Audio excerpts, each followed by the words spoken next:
There are many mysteries when it comes to the FNAF series and the FNAF movie. Characters of unknown origins, plot lines that seem to have been abandoned, and characters that are cast that probably shouldn't have been born yet. So before we even get the release date, we aim to narrow down some of the confusion with a couple of tiny details from the upcoming FNAF movie that solve the FNAF series before the trailer can even come out. That's what we're exploring today, so let's do it. In at 10, Crying Child's Name. FNAF 4 is one of the most frustrating games in the series, and come on, I mean, ever since it first released, we've been fighting over the events of this game and everything else about it. We've even been fighting about if the game actually happened or if it was all a dream. And while we assume that Lucas Grant's character, this Garrett, is meant to be Crying Child, it could very well not be. However, if it is, it not only solves a name that we've been curious about since 2015, but it also explains Gregory's name in a way, since Gregory and Garrett are fairly similar names, so it would make sense for a robot version of a kid named Garrett to switch his name to Gregory when going rogue. But of course, there's no way to be sure of that name currently. Okay, but it's entirely possible that the FNAF movie casting has already given us Crying Child's name. And no, it's not Norman because of FNAF VR's table model, alright? That was just the default name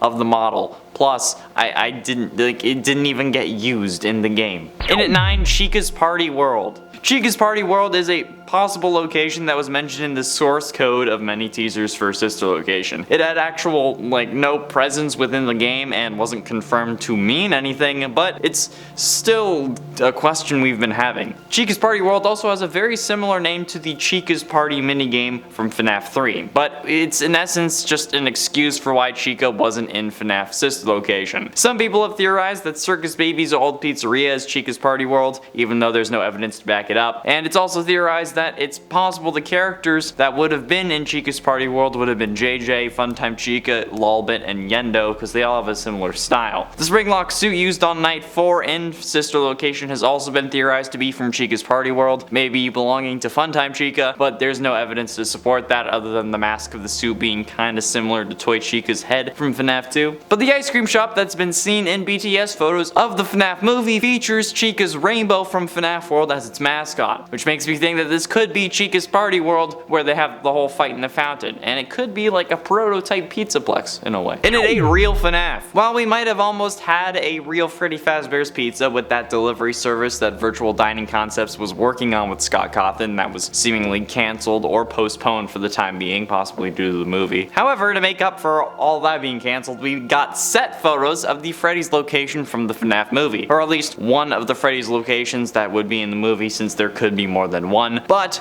the one that we've had shots of right now is abandoned in the context of the movie because the sign is on the ground and has been kind of removed. It's basically like a skeleton now. We originally got pictures of the facade of the building being built, and then we got to see the actual sign and finally the finished set. But apparently people online were actually also upset with the sign, which I kind of understand but also don't think is fair. Yeah, FNAF is a huge series and they could have a more elaborate design, but this is also just what the Chuck E. Cheese sign looks like but with a FNAF character. So obviously that's what they're going to lean towards. Okay, come on guys. It's like every fake Freddy's that someone has made for a YouTube thumbnail ever, because it's basically just Chuck E. Cheese. It's also since been taken down since they've finished filming with the location, but it's still pretty cool to see. And we finally know what actually the FNAF building would look like.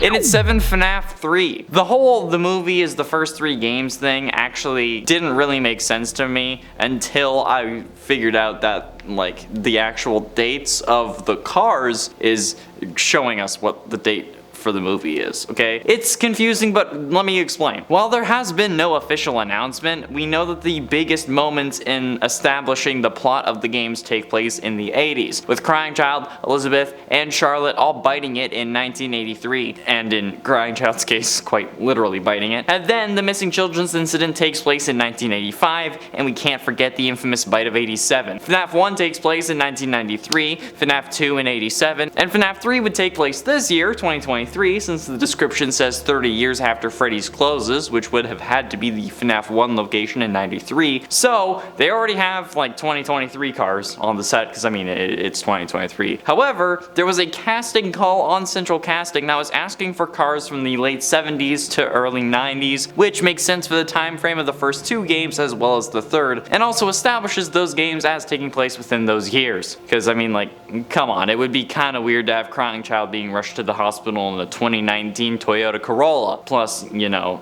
the 93, they have cars from the early 90s, so yeah, there you go. And at 6, Markiplier. Yep, you heard me right. In a recent interview with Variety, Markiplier was asked about the FNAF movie, and he implied quite heavily that he'd be making an appearance, saying, quote, "Everyone wants to know. There was a lot of confusion. Yeah, I can't say anything particular about that. There was a lot of scheduling conflict, and I can't say anything." Which is his way of saying that he's making at least a cameo, because why else would there be scheduling conflicts if he didn't need to have free time to actually go to the movie set if he wasn't in the movie? Because come on, it wouldn't have had any scheduling conflicts because he wouldn't have to worry about scheduling it with other things. You know what I'm saying? But also, if you're not in something, you don't say I can't say anything, okay? We all knew that Andrew Garfield was appearing in No Way Home, and he was saying that he wasn't. He wasn't saying I can't say anything, because that's just saying I can't say anything is saying something. So yeah, maybe that detail will confirm Markiplier's place within the game lore. Since on November 25th, 2019 at 9 AM Eastern Standard Time, Illumix Official released the official launch trailer for FNAF AR Special Delivery on YouTube. And in the 2-minute long trailer, we see Markiplier being the one advertising the Fazbear Funtime service, which is the service that the game is based off of, because you're ordering animatronics through that service. But yeah, he's already in the game lore, so maybe this will just establish him properly. Halfway through into number 5, Security Guard Experience. In the mall set, there were photos of the ice cream shop that were released or leaked, whichever one you kind of want to take it as, but some people think that that was Mike's job before security. However, I think that mall security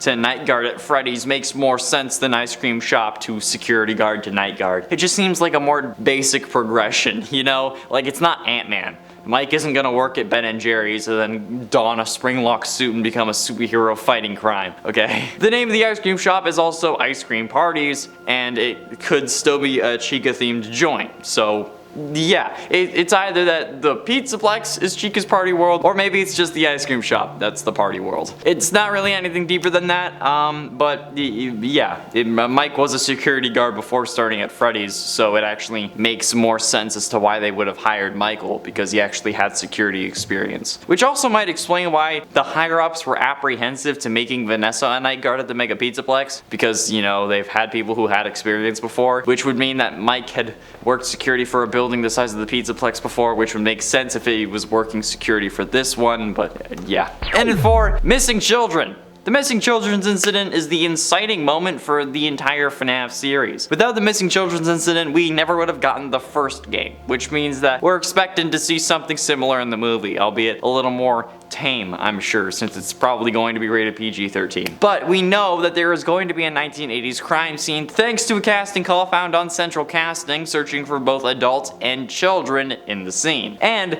I mean, like, out of everything we know in the series, it's most likely that the Missing Children's incident is the scene rather than like a Bite of 87 or a Crying Child death scene. Cause, you know, I don't really think those would be classified as crime scenes, but a guy stabbing people?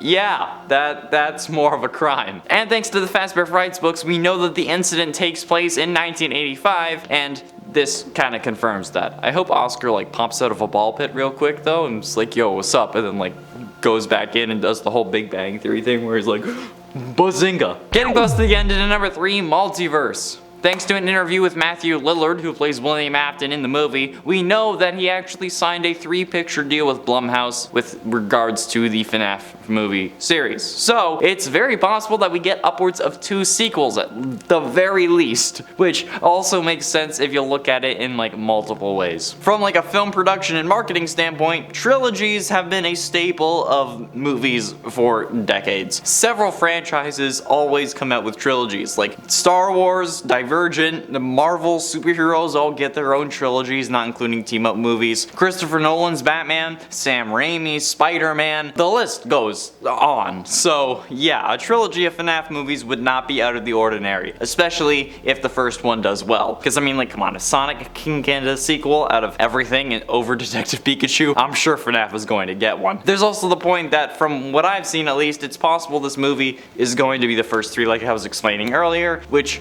would really make sense because then you have 3 movies that are 3 games each for a total of the 9 full games that have been released to this point. Add on to that the Fazbear Fanverse that has now starting to be released a little bit with FNAF Plus. I think FNAF Plus is out at least, or at least it's going to be out soon, and Pop Goes. So yeah, we could have a whole FCU going on, which would be pretty sick considering the recent takes on Marvel movies and how Winnie the Pooh got a horror version now that it's in the public domain. But ultimately, in at number 2, Fired.